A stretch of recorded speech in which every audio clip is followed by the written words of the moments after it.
Okay, I couldn't really find anything else from where I was sitting, and where I'm sitting is actually decently comfortable, so I just figured I'd give you a more idyllic view of the other barn. Okay, so hopefully I've answered some of the questions clearly, even though her video was, I think, 4 minutes, 3 or 4 minutes, and so far I'm on to 31. But the last section of A Decadent Songs video relates to the relationship with God that I had, and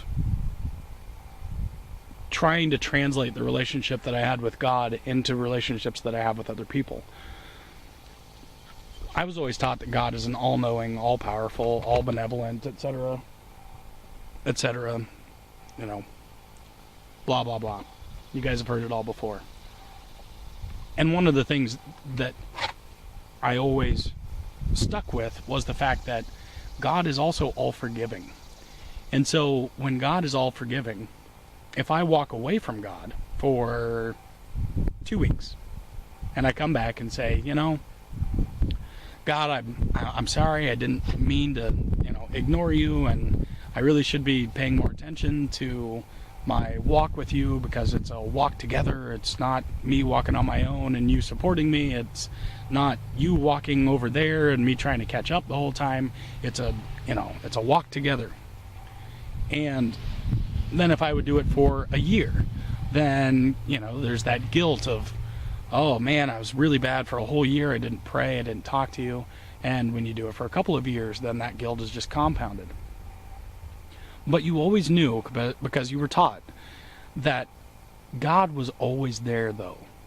It didn't matter that you ignored him. He was still there paying attention to you. It was described as a soft, quiet, calling voice that if you stopped long enough, listened, and sought out that voice, that you'd be able to find it. And once you found it, that you would be able to find guidance from that voice. Even if you then decided to completely and totally misinterpret it and go and screw everything up as much as you possibly can.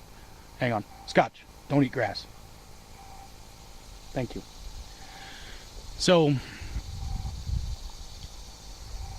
taking that God is the perfect relationship idea and knowing that you can walk away from it. And I guess that's a perfect example of my actual relationships with females. Is I thought that because God was perfect, and because God was always going to be there no matter what I did, that if a girl loved me, then I could do whatever I wanted to, and then I could just come back and I could pick up where we left off. I look at my relationships and I see exactly that. I see that it starts off strong. It starts off with, to do the comparison here, it starts off with my daily devotionals. It starts off with me making the phone calls, sending the text messages, stopping in at work and saying, hi, how are you? You do the courting, you do everything, and your life starts to suddenly revolve around that person. And once your life revolves around that person, then you spend all of your time with that person, and then you get to the point where you get comfortable. And once you get comfortable, then you think, oh, I don't need to text, today. I'm going to see her in a couple of hours. And then it gets to, I don't need to stop in and see her at work. I don't need to buy her flowers anymore. I don't need to buy her gifts. I don't need to be nice anymore. I simply need to do whatever I want to do, because if she really loves me, I can do that. And when I come back, then I'll be forgiven for going away, and then we can continue along the path that we were walking on before, even though I decided to go off on this other path over here X number of weeks, X number of days ago. So if I look at my relationships and compare them to my relationship with God, then it's almost exactly the same. And the strange thing is that when my relationships failed, that was when I turned back to God. So I always wanted that. I always wanted that someone that was there no matter what. No matter what I did, no matter how selfish, no matter how jaded, envious, whatever you want to say, no matter what, at the end of the day, I could come back to God, and He'd be waiting there for me. And in my relationships, I knew that whatever I did, at the end of the day, I could come back to her, and she would love me just as much as she did before.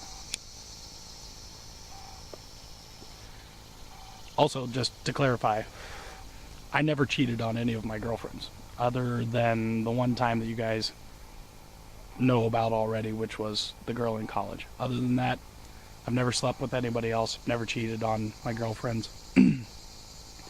Just wanted to clarify that, because some of the things that I'm saying actually kind of make it sound like I just went off and did whatever the hell I wanted to and screwed everybody in town, and then came home to my girlfriend and, you know, she was none the wiser and onward and whatever. That wasn't the case.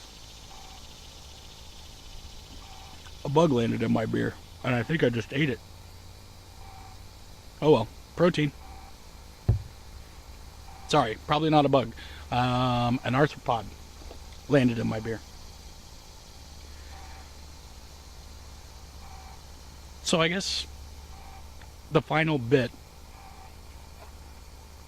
and I am going to finish this on 3 parts, I'm not going to go to 4. The final bit is, can you take the relationship that you had or have with a God and translate that into an actual healthy relationship with another person? No, I don't believe that for 1 second. I believe that a relationship with God is, because I no longer believe in God, I believe that a relationship with God is the relationship with yourself and your own self-confidence and your own subconscious. I think that when I sat down at the restaurant and wrote for 2 days and prayed for 2 days and sought God's guidance, and then came up with, you know, what I thought was God telling me to let go and love, that was my own mind saying, look, you know that you cannot force yourself onto somebody else. You cannot force your will onto somebody else's will. And part of that is due to the fact that I believe that that's one of the hallmarks of human rights, is you cannot make another person do what you want them to do, because they have every right to say no. So when you think that God is talking to you, and when you think that your relationship with God is what causes you to do the things that you do, I think it's your mind actually working through things, putting your own knowledge, putting your own intelligence, for lack of a better word, into play, and coming up with your own answers to issues. Even when I was a Christian, that concept is not all that far-fetched at all, because being a Christian means that you believe and accept Jesus Christ into your heart, where Jesus Christ then lives inside you. If Jesus Christ lives inside you, then finding strength within is actually completely and totally acceptable and completely and totally expected. So when people talked about, you know, doing things through your own abilities, and if you guys have ever watched it, I think it was in the final prayer video where I mentioned that I hope that someday my mom actually finds a way to do things through her own strength and through her own abilities. That was a total play on the Bible verse that says, I can do all things through Christ who strengthens me. Well, if Christ lives inside you, then, well, you're basically doing it yourself, just with Christ's extra oomph, which, whatever. I think part of the problem is that having a relationship with an imaginary being allows you to do whatever you want. And you can do what you want because you know that if you believe in God, you know that God's going to forgive you and that you can always go back. But that's not how people are.